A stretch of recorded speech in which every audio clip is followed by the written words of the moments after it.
Alors, le contexte de l'époque de 1936, c'est une époque qui m'a beaucoup marqué. J'avais, en 1936, 11 ans.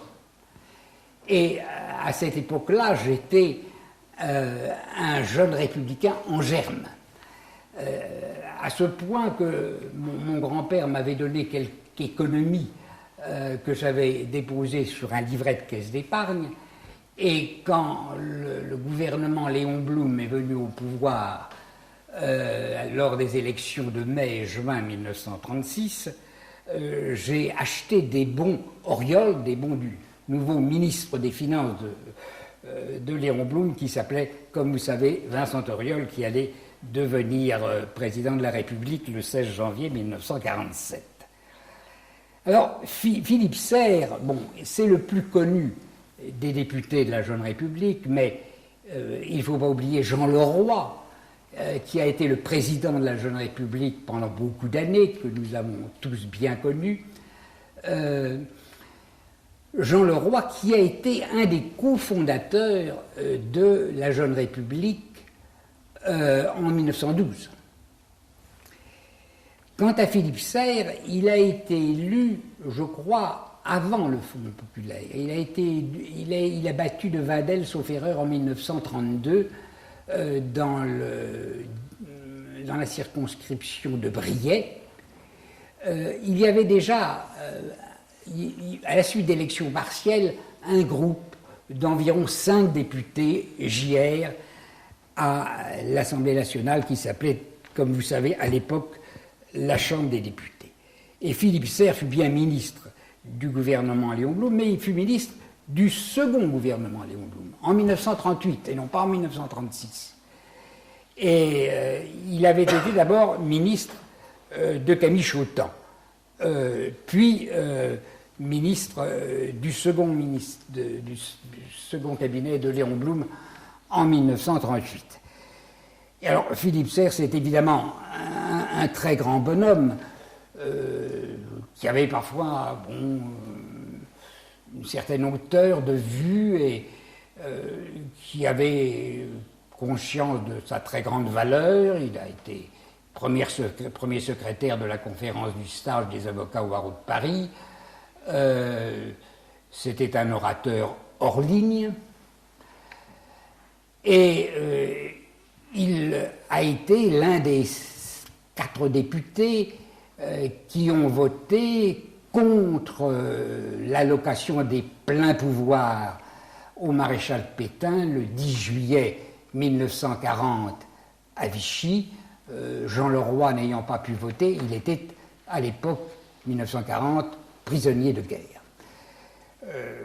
Philippe Serre a donc été un résistant et dans la plupart des ouvrages traitant de la résistance, on parle de Philippe Serre, on parle de la Jeune République, parce que de nombreux députés ont voté les pleins pouvoirs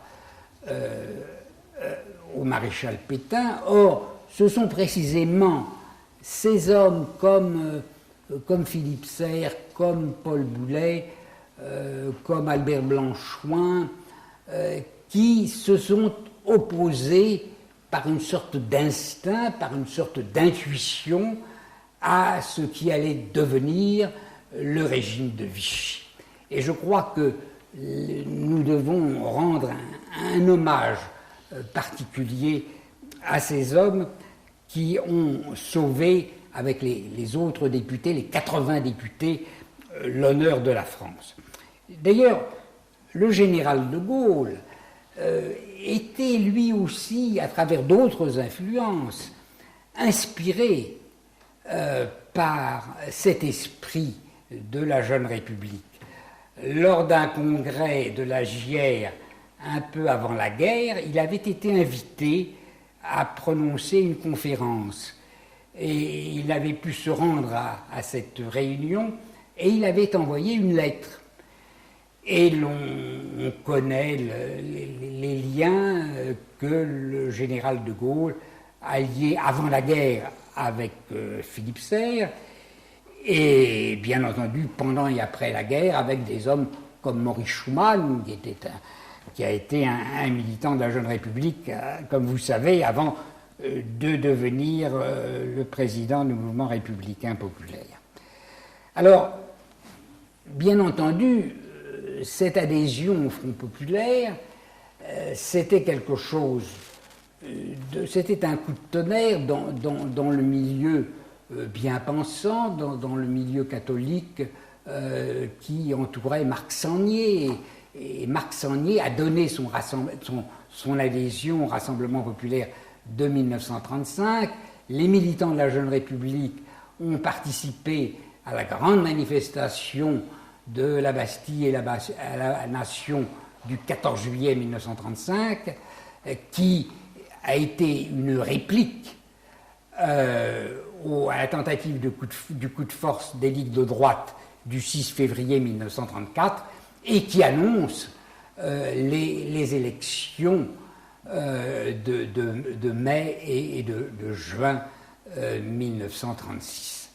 Alors, bien entendu, n'est-ce pas, ce qu'il y a toujours, c'est que la Jeune République a toujours été un mouvement extrêmement minoritaire, mais qui, par une sorte d'instinct, d'intuition, a, selon moi, toujours effectué les bons choix. Pourquoi les bons choix?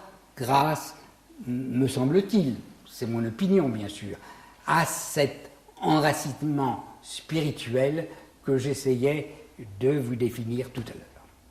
Alors, j'avais une deuxième question, mais Claude Roland y a répondu. Il n'est pas inutile de rappeler l'action des réseaux. Je pensais notamment à Valby, précisément. Si tu veux nous entretenir de ce que tu as connu Alcide Morel, qui a été les responsables, tu peux nous en dire quelques mots? Alors, bon, Alcide Morel a fondé le réseau Valmy en 1940, c'est-à-dire que les premiers résistants ont été, parmi d'autres, bien sûr, des jeunes républicains. Alcide Morel a fondé donc le réseau Valmy dès juillet 1940.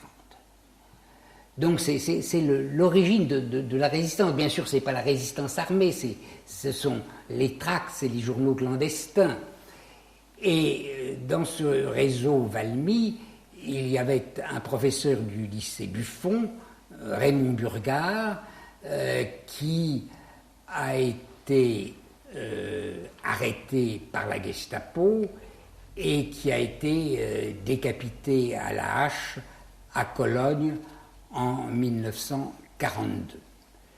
Et je pense que là aussi, nous devons rappeler la mémoire non seulement de Raymond Burgard, mais aussi d'autres militants de la Jeune République ou de l'esprit de la Jeune République qui ont joué un rôle primordial dans la résistance, comme Avinin, comme Claudius Poti, que je revois encore dans cette salle, et tous ceux qui ont été déportés, comme Henri Redel et d'autres encore. Marc Sangnier lui-même fut arrêté.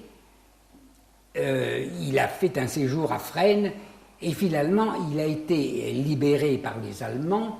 Sans doute se sont-ils souvenus des journées de Bierville lorsque Marc Sangnier essayait d'esquisser, après la guerre de 1918, des tentatives de rapprochement franco-allemand. Mais ce qu'il y a d'important aussi, qu'il faut souligner, c'est que Marc Sangnier, qui finalement, à sa manière, pour reprendre le langage d'aujourd'hui, a été un pionnier de l'Europe, jusqu'en 1932. 30 janvier 1933, Hitler prend le pouvoir. À ce moment-là, c'est terminé. Il n'y a plus d'accord possible avec l'Allemagne. L'Allemagne nazie devient l'ennemi. Et je pense que là, dès 1933, et je pense qu'il y a là quelque chose aussi de capital qui montre bien quelle est la pensée profonde de la Jeune République, cette défense du sujet, cette défense de la personne tel que Augustin l'exprime selon nos auteurs, comme je le disais tout à l'heure. On ne peut pas dire que la Jeune République était un mouvement pacifiste au sens où un certain nombre de pacifistes français, par amour de la paix totale, sont devenus des collaborateurs des nazis, n'est-ce pas? Donc, il faut bien distinguer entre la volonté de paix, l'amour de la paix et le point où l'on ne peut pas aller plus loin. C'est pas un pacifisme bourg. Ouais. Voilà. C'est pas un pacifisme munichois, Non, disons. non, mais au moment de Munich, les militants de la JR étaient assez partagés. Certains ont éprouvé ce fameux lâche soulagement en septembre 1938, mais d'autres, comme Jean Brochet, qui a été secrétaire national aussi de la Jeune République,